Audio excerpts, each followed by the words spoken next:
어, 사실은 제가 준비한 내용도 앞에서 우리 노명진 형제님이 그 신약 구약 성경 이곳저곳을 통해서 또 교훈적인 또 단어가 가지고 있는 의미라든지 충분히 다 이렇게 말씀해 주셔서 제가 더 말씀을 드리는 게 필요 없는 부원이 될 것 같기도 합니다.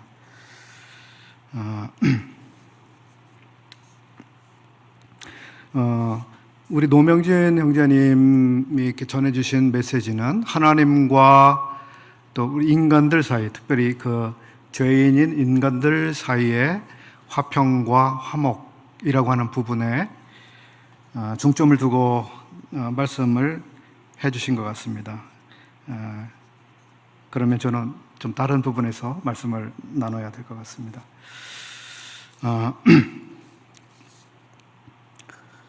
샬롬의 가장 원형적인 형태는 창세기 1장에서 나온다고 보고 있습니다.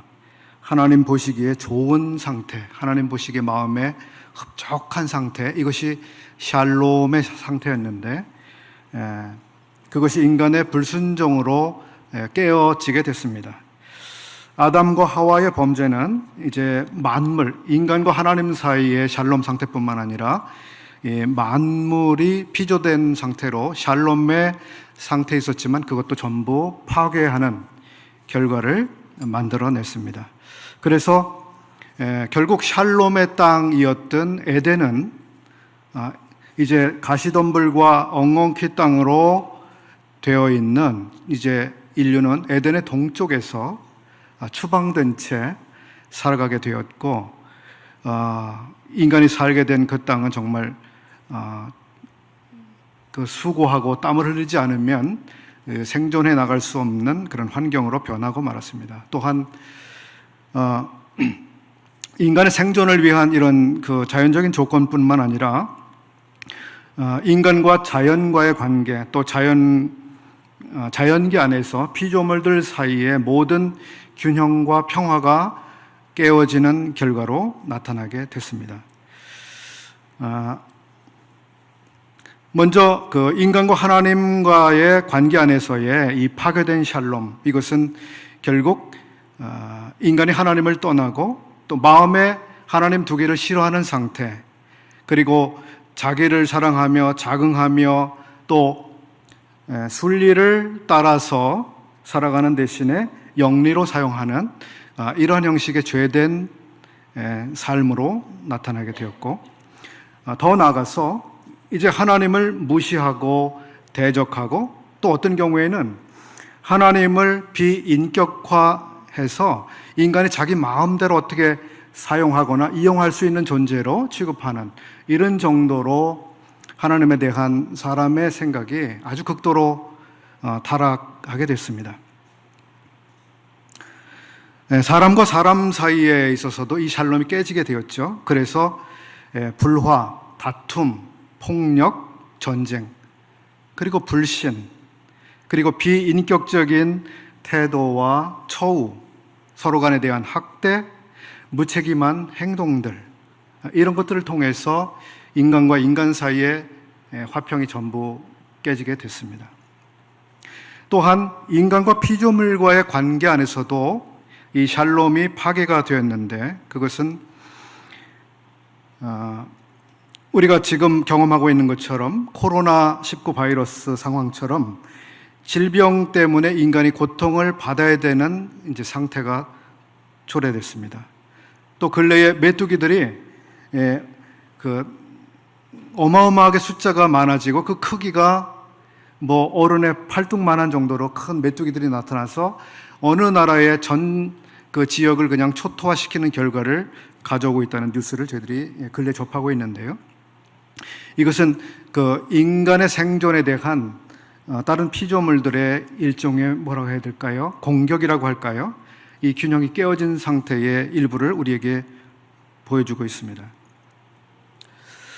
그런가 하면 이 인간과 자연 피조물들과의 이 샬롬도 깨졌을 뿐만 아니라 피조물들 사이에 있어서도 이 샬롬은 다 파괴가 되어졌습니다. 그래서 인간만 전염병에 의해서 고통받는 것이 아니라 어느 해에는 구제역이라든지 이 동물성 전염병으로 인해서 살아있는 돼지나 소를 막 수백 마리, 수천 마리를 생으로 매장시켜야 되는 아주 눈뜨고 볼 수 없는 아픈 일들이 벌어지기도 합니다. 우리는 견원지간이라고 하는 말을 알고 있습니다. 개와 그 원숭이 사이인데요. 견원지간, 서로 원수죠. 이 동물과 동물 사이에 그런 관계가 있습니다. 미키마우스 영화에서 그 쥐하고 또 누가 나오죠? 고양이가 나오나요? 개가 나오나요? 아주 그냥 서로를 쫓아다니고 못살게 굴고 골탕을 먹이고 그렇게 동물과 동물 사이에 아주 그런 장면들이 나옵니다. 계속 그런 장면들이 나오는데요. 이것을 저희는 참 웃으면서 코믹하게 보지만 어떻게 보면 참 슬픈 일입니다. 누군가를 괴롭히고 골탕 먹이고 아프게 하고 손해나게 하고 그렇게 하면서 즐거워하는 이런 모습이죠.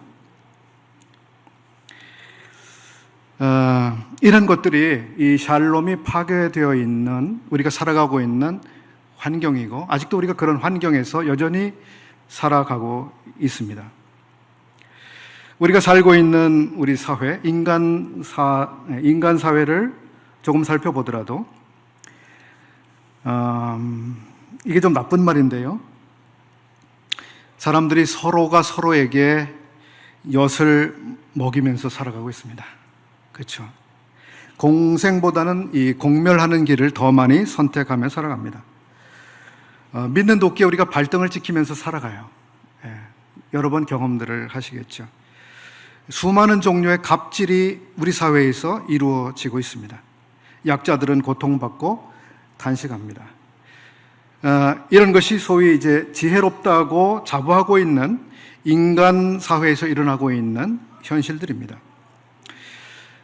우리들이 살고 있는 이 사회가 얼마나 이 고통과 탄식으로 울부짖고 있는지, 한숨으로 나날을 사람들이 보내고 살아가고 있는지, 정말 한치 앞을 내다볼 수 없는 이 절망적인 상황 속에서 오늘을 살아가는 수많은 사람들이 살아가고 있습니다. 참으로 고통스러운 현실이죠. 이것이 샬롬이 파괴되어 있는 결과로서 우리가 살아가고 있는 상황입니다. 이제 이러한 인간의 현실, 인간이 살아가고 있는 그리고 모든 피조물들, 하나님이 보시기에 그렇게 만족스럽고 좋아하셨던 이 세계가 이렇게 철저하게 파괴되어 있는데 하나님께서 이 사회, 이 세계를 어떻게 보시는가? 이것에 대해서 감사하는 것은 하나님은 은혜와 긍휼, 이것으로 이 하나님의 세계를 보고 계시다고 하는 사실입니다.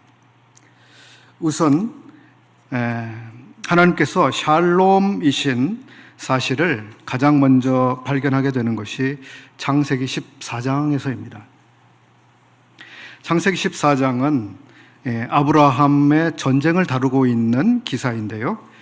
14장 18절을 보시게 되면 거기에 살렘 왕 멜기세덱이 나옵니다. 살렘 왕 멜기세덱이 떡과 포도주를 가지고 나왔으니 그는 지극히 높으신 하나님의 제사장이었더라. 여기 살렘 왕 멜기세덱이라고 나오고 있는데요. 살렘은 샬롬과 이제 같은 어원을 가지고 있습니다. 이 창세기 14장에서 언급이 되었던 등장했던 이 멜기세덱 살렘 왕은 그 뒤 성경에서 이름이 잘 나오지 않고 있습니다. 시편 한 곳에서 이제 언급이 될 뿐인데요. 그리고 신약 성경 히브리서 5장, 6장, 7장이라고 하는 긴 본문 안에서 이 인물을 아주 핵심적으로 깊이 있게 다루고 있습니다. 그 가운데 7장 1절을 소개를 해드리겠습니다. 이 멜기세덱은 살렘 왕이요 지극히 높으신 하나님의 제사장이라. 여러 왕을 쳐서 죽이고 돌아오는 아브라함을 만나 복을 빈 자라. 그 이름을 해석하면 먼저는 의의 왕이요 그 다음은 살렘 왕이니 곧 평강의 왕이요, 그리고 3절의 마지막 부분은 항상 제사장으로 있느니라 이렇게 기록하고 있습니다. 여기에서 이 두 곳을 통해서 우리는 멜기세덱이라고 하는 분은 살렘 왕, 곧 평강의 왕으로 나타나 계시고 이 히브리서 5장, 6장, 7장에서 길게 이 멜기세덱에 대해서 이렇게 기록하면서 이제 구약에 나타났던 이 멜기세덱이라고 하는 아주 독특하고 특별한 그는 의의 왕이면서도 평강의 왕이면서도 그리고 하나님의 제사장이었다라고 하는 그 독특한 신분과 사역에 대해서 이것이 신약 안에서 예수 그리스도를 통해서 어떻게 성취되어 있는지를 말씀해 주고 있습니다. 그래서 예수 그리스도는 바로 살렘 왕, 평강의 왕으로 우리들에게 오셨고 놀라우신 제사장으로 우리들에게 와 계신 분이다. 이런 사실을 알 수 있습니다. 즉 멜기세덱처럼 우리 주 예수 그리스도는 구속자이면서도 왕이면서도 제사장이신 아주 특별하고 독특한 이런 분이신데요. 베드로 사도가 베드로전서 2장 9절에서 믿는 사람들에게 호칭을 하면서 이렇게 호칭을 했습니다. 너희는 택하신 족속이요 왕 같은 제사장이요 라고 그가 표현을 했습니다. 왕 같은 제사장이 무엇일까에 대해서 저 여러 해 동안 고민을 해보았는데 오늘 그런 생각이 좀 됐습니다. 예수 그리스도께서 왕이시면서도 제사장이신 이 독특한 역할을 가지고 이 사람들을 섬기셨던 것처럼 이 성도들 역시도 예수 그리스도께서 가지고 계셨던 그 직분과 그 섬김처럼 우리 역시도 왕의 직분으로서 그리고 제사장의 직분으로서 우리가 살아있는 동안 섬기게 되는 이런 독특한 사람들임을 생각을 해볼 수 있었습니다. 그리고 이 샬롬이신 이 왕, 살렘 왕이신 이 예수 그리스도에 대해서 이사야 선지자를 통해서 이미 하나님께서는 예언적으로 이미 말씀해 주신 일이 있죠. 이사야서 9장 6절입니다. 그의 이름은 기묘자라 모사라 전능하신 하나님이라 영존하시는 아버지라 평강의 왕이라 할 것입니다. 이렇게 이사를 통해서 예고해 주신 대로 이분께서 오셨는데요. 같은 장 9장 1절과 2절을 보시게 되면 스불론 땅과 납달리 땅이 멸시를 당하게 하셨더니 후에는 해변길과 요단 저쪽 이방의 갈릴리를 영화롭게 하셨느니라. 흑암에 행하던 백성이 큰 빛을 보았고.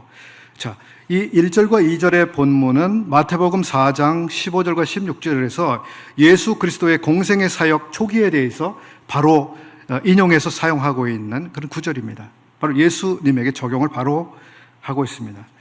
그리고 이제 3절부터 5절까지 주께서 이 나라를 창성하게 하시며, 그리고 4절 이는 그들이 무겁게 맨 멍에와 그들의 어깨에 채찍과 그 압제자의 막대기를 주께서 꺾으시되 미디안의 날과 같이 하셨음이니이다. 여기 미디안의 날과 같이라고 하고 있는데요.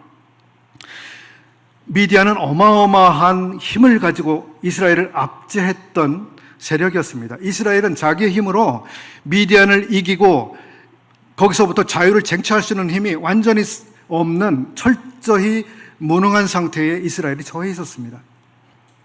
그러한 미디안의 압제로부터 그들을 건져내신 그 사건이 여기 미디안의 날이라고 되어 있는데요. 이것은 아까 우리가 사사기 6장에서 8장까지의 내용, 기드온이 그 미디안의 압제로부터 어떻게 그들을 건져냈는지에 대한 그 사건에 여기 함축이 되고 있는 것입니다.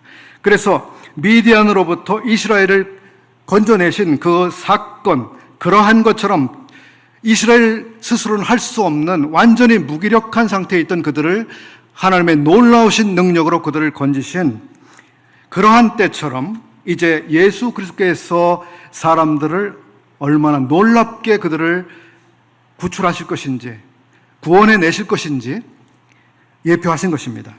참 그러한 대로 실제로 일이 이루어졌습니다.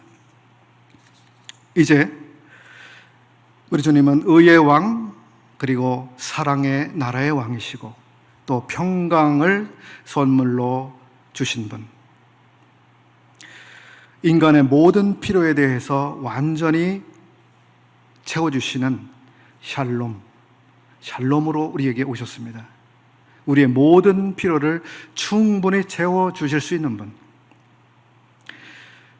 이 점에 대해서 에베소서 2장에서는 그분은 자기 육체로 막힌 담을 헐어내셨다, 자기의 피로 화평을 이루셨다, 이렇게 기록을 하고 있습니다. 이사야서 9장에 제가 인용했던 9장 7절의 마지막은 이렇게 기록을 하고 있습니다. 지금 이후로 영원히 정의와 공의로 그것을 보존하실 것이라. 만군의 여호와의 열심히 이를 이루시리라. 얼마나 좋은 소식입니까? 만군의 여호와의 열심으로 확실하게 끝까지 완전하게 그것을 성취하시겠다라고 하는 이 선언. 여호와 샬롬, 여호와 샬롬, 샬롬이신 그분께서 우리의 모든 필요를 확실하게 해결하시겠다. 창세기 때 깨어졌던 하나님의 샬롬을 완전히 복구하시고 회복하시는 그러한 날, 여호와 샬롬. 우리는 이미 하나님의 은혜 안에 들어가 있습니다. 로마서 5장 2절에서 말씀하시는 것처럼 그렇습니다. 그리고 5장 1절과 11절에서 우리는 그분과의 화목을 이미 즐거워하면서 기뻐하고 있습니다. 우리는 이미 예수 그리스도 안에서 하나님과의 확실한 그리고 완전한 화평이 이루어져 있습니다. 그럼에도 불구하고 오늘의 삶에서 우리는 매일과 같이 샬롬의 하나님을 바라보면서 살아가고 있습니다. 저는 샬롬의 하나님을 매일 바라보고 삽니다. 주님, 저에게 샬롬이 필요합니다. 주님의 평강이 필요합니다. 주님의 평강이 저를 지켜주셔야만 되는 그 삶을 제가 오늘도 살고 있습니다. 샬롬의 주님, 제 삶을 주님의 샬롬으로 채워주십시오. 그리고 더 나아가서 그런 기도도 드리고 있습니다. 주님, 저로 하여금 샬롬의 사람이 되게 해주십시오. 샬롬의 사람이 되고 싶습니다. 그래서 제게 주신 하나님의 평강을 통해서 사람들이 하나님의 평강을 볼 수 있도록 그런 사람이 되게 해주십시오. 그리고 우리의 교회가 정말 주님의 샬롬이 나타나는, 주님의 샬롬으로 풍성한 그런 교회가 되기를 원합니다. 마태복음 5장 9절에 이런 말씀이 있습니다. 화평케 하는 자는 복이 있나니 저희가 하나님의 아들이라 일컬음을 받을 것이며. 하나님의 아들이라고 일컬어지는, 저 사람은 하나님의 아들이야 라고 하는 그러한 증거가 어디에 있는가? 그가 화평케 하는 그러한 삶을 살아갈 때. 골로새서 3장 15절은 그리스도의 평강이 너희 마음을 주장하게 하라. 너희는 평강을 위하여 한 몸으로 부르심을 받았나니. 우리의 믿는 사람들 사이에 평강, 믿는 사람들 사이에 평강이 깨어지는 일들이 얼마나 많습니까? 믿는 사람들 사이에. 아까 가정 예를 들으셨는데요.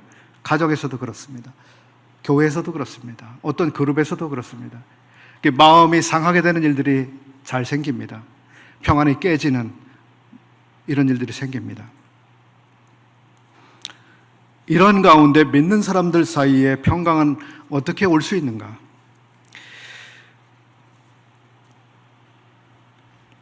아, 12절이죠. 골로새서 3장 12절에 이런 말씀이 나옵니다. 긍휼과 자비와 겸손과 온유와 오래 참음을 옷 입으라, 이런 말씀을 하고 있습니다. 우리가 서로에 대한 긍휼을 필요로 합니다. 서로에 대한 자비를 필요로 합니다. 주님이 하신 것처럼 자기보다 남을 낮게 여기는 그런 겸손이 필요합니다. 우리를 생각할 때 도저히 하나님이 나에게 친절을 베풀 수 없는 그런 존재였는데 이런 존재에게 주님께서 어떤 친절을 베푸셨는가? 그런 것처럼 우리가 다른 성도들을 향한 그런 친절, 주님이 자기를 거역하신 자들을 어떻게 참으신 것들을 너희들이 생각하라고 히브리서에서 말씀하신 적이 있는데요. 우리는 믿는 사람들 사이에서 일어날 수 있는 무례함에 대해서, 제가 여러분들에게 무례를 잘 범하죠? 예. 우리가 서로에게 무례를 범할 수 있습니다. 또 경솔함이 있을 수 있습니다. 경솔하게 누군가에 대해서 말하거나 생각하거나 판단하거나 그런 일이 생길 수가 있습니다. 생각이 깊지 못한 말들을 우리가 어떤 성도를 향해서 말할 수도 있습니다. 상처를 주는 행동을 우리가 할 수 있습니다. 이것이 우리가 비록 믿는 사람들이지만 믿는 사람들 안에서 일어날 수 있는 정말 재발 가능한 일들입니다. 그런데 이러한 것들에 대해서 우리가 주님이 하신 것처럼 그렇게 오래 참음을 모집을 때 평강이 우리에게 주어질 수 있다라고 하는 것입니다. 빌립보서 4장 6절에서 한 가지 충고를 우리가 더 발견하는데, 걱정할 것이 많고 불안하고 염려가 많고 그러한 때 우리가 자주 떠올리는 구절입니다. 아무것도 염려하지 말고 오직 모든 일에 기도와 간구로 너희 구할 것을 감사함으로 하나님께 아뢰라. 그리하면 모든 지각에 뛰어난 하나님의 평강이 그리스도 예수 안에서 너희 마음과 생각을 지키시리라. 얼마나 많은 염려가 우리를 채웁니까? 매일의 삶에서 그게 잘 될까? 정말 어떻게 될까? 그러나 많은 염려가 우리의 삶을 채우게 되는데요. 그러나 우리 스스로 해결할 수 있는 일들이 아주 소수밖에 되지 않는다는 사실을 우리는 또 경험하고 있습니다. 불면의 밤을 새우면서 수백 번의 고민에 휩싸이는 것보다 저는 단 1분의 기도를 하는 것이 더 낫다.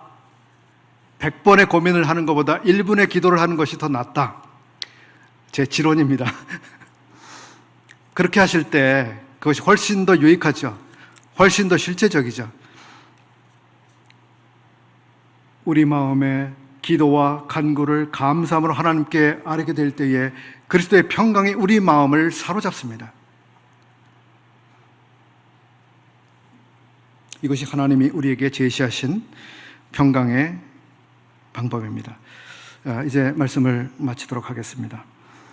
최근에 우리를 심란하게 만드는 일들이 많이 생기고 있습니다.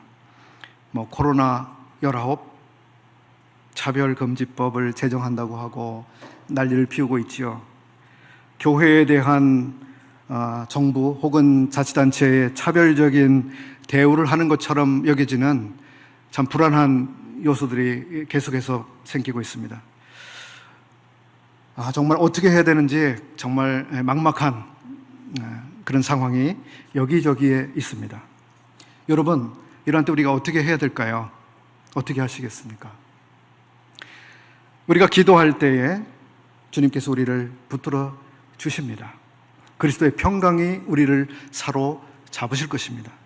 그래서 이러한 때일수록 우리가 시선을 주님께 더 집중하고 우리 요동하는 물결 같은 우리의 이러한 마음을 주님 앞에 가져가고 기도할 때 주님이 우리 마음을 지켜주실 것입니다. 하나님의 온전하신 지혜 속에서 하나님의 뜻이 이루어질 것입니다.